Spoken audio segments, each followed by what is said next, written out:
Hi, this is Pat Fenner here again from Homeschool Freedom Fridays, and I have for you today 5 things that I would share and that I do share with new homeschoolers.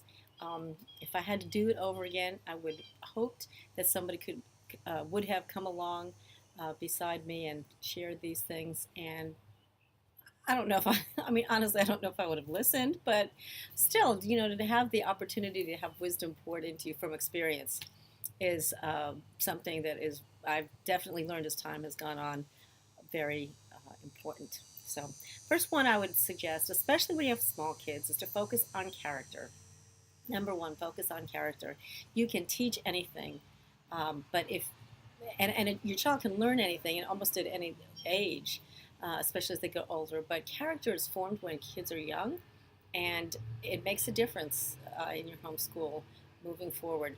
When you hit those teen years, that can be trying, challenging, let's say, uh, a firm character, the character that's been established in your child, communication between the two of you are just make the difference, all the difference in the world.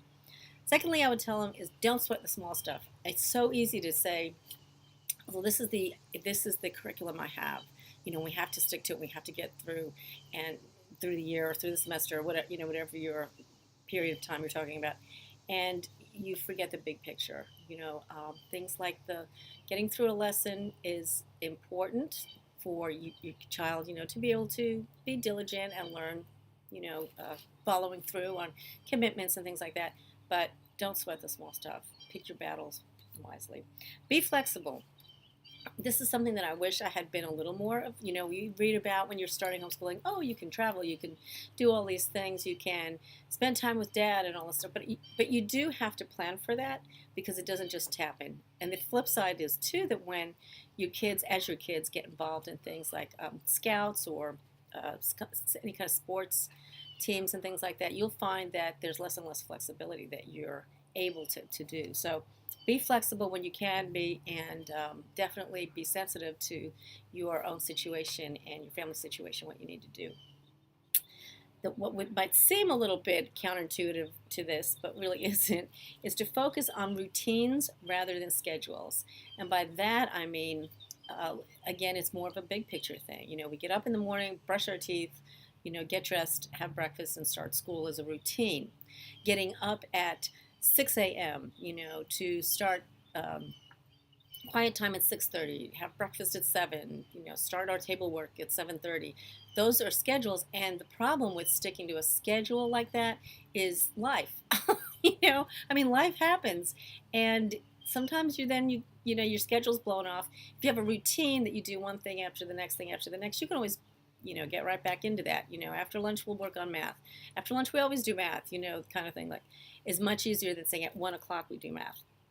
Suppose something's happened, and you have to change that. So focus on routines rather than schedules. And the last thing I would say would be to focus on the relationships.